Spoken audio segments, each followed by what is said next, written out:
Welcome to the Mobile Home Park Mastery Podcast, where you will learn how to identify, evaluate, negotiate, perform due diligence on, finance, turn around, and operate mobile home parks.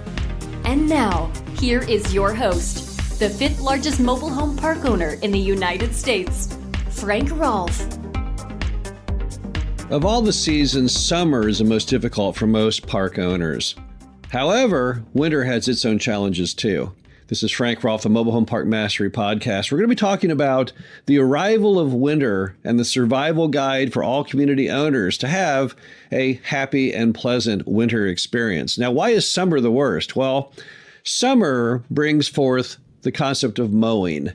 And mowing mobile home parks has always been difficult. Getting residents to properly mow and trim and weed eat and edge is an endless battle. And most community owners at some point in the movie realize that the best they can hope for through the mowing season is just to make the property presentable, but that they're never going to achieve that country club groomed look. And that's kind of depressing because we all want our communities to look the best they can.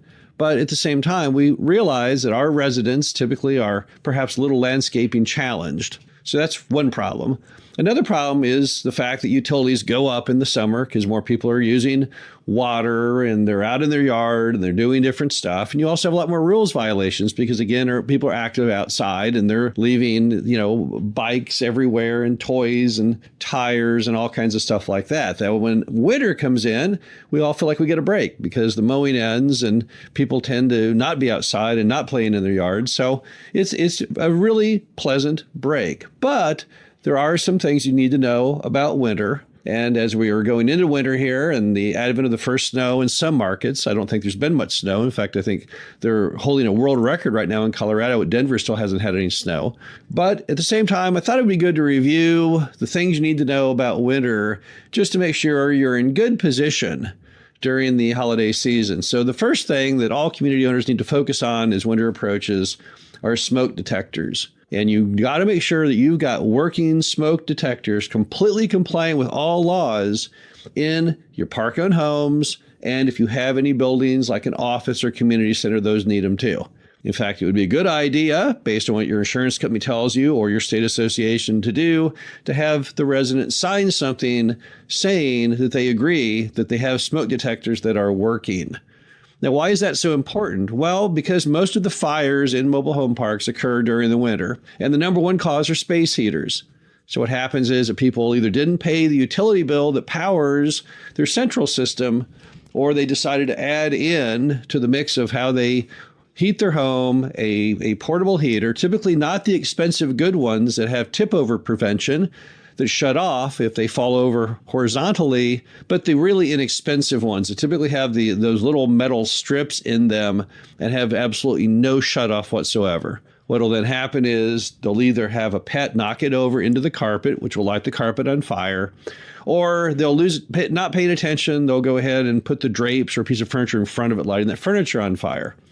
So because fire is so rampant in the winter, it's absolutely essential that you make sure from a safety prevention to have smoke detectors done properly, batteries in them in any home or building that you are responsible for.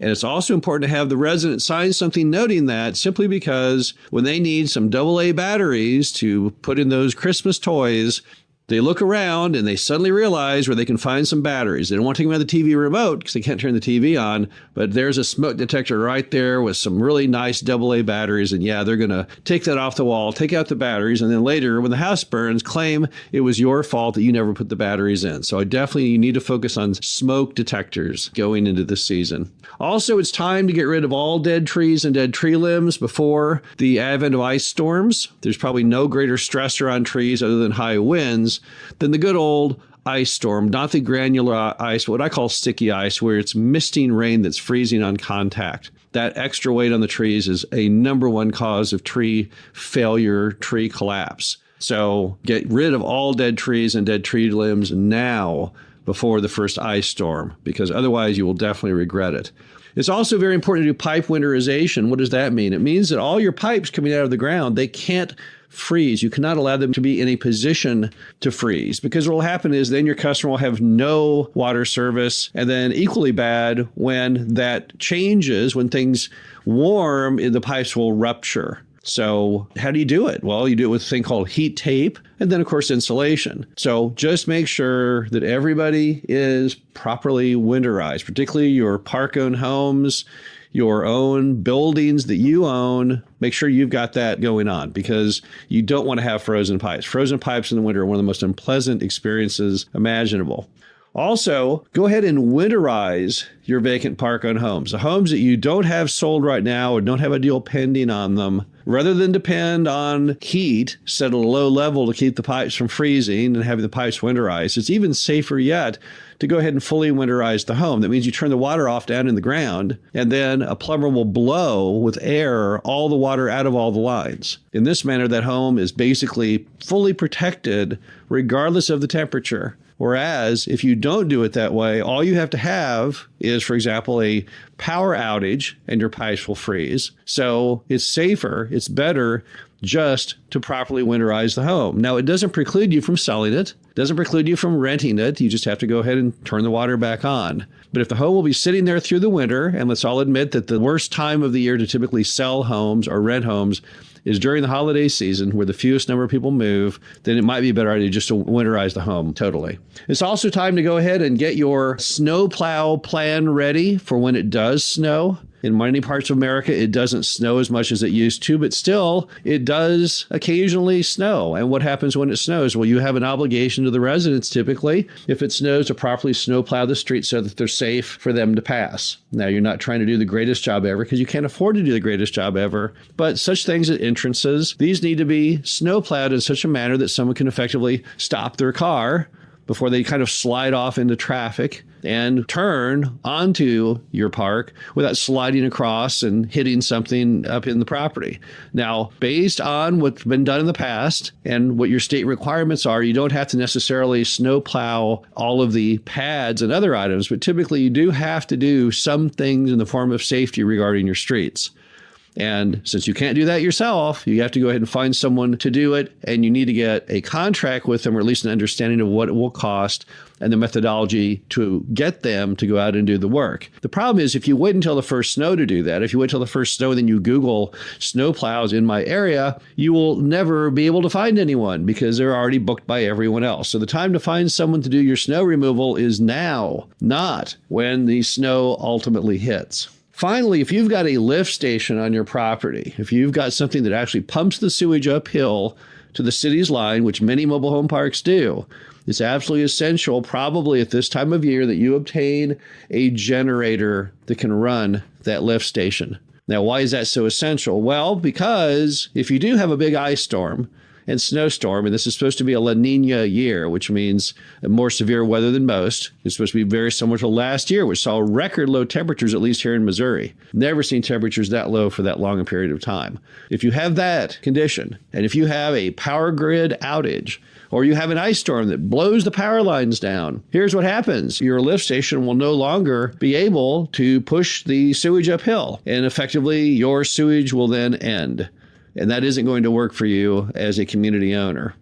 However, you can hold all of that at bay simply by buying a gas-powered generator. You can buy them through a catalog. You can buy them at a pawn shop.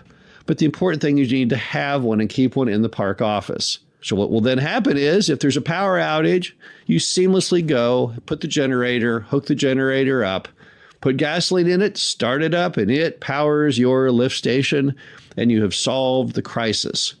It's also a handy thing to have around in other seasons, tornado seasons, any area with high winds, because if the power goes out to a mobile home, well, it's no big deal. It's uncomfortable. I've lost the power to my own home for as long as a week before in certain ice storms and wind situations. But the problem is your lift station has to have power.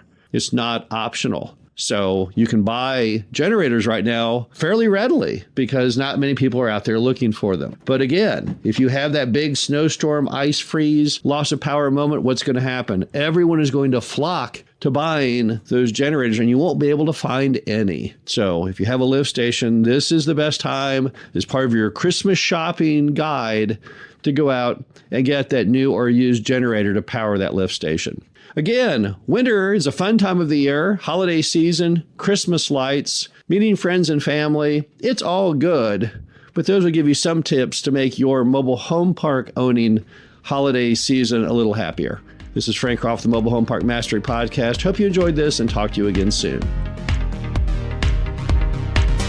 Thank you for listening to the Mobile Home Park Mastery Podcast. Be sure to visit us at mhpmastery.com to subscribe to the show, read our show transcriptions, and access all of our great information on mobile home park investing.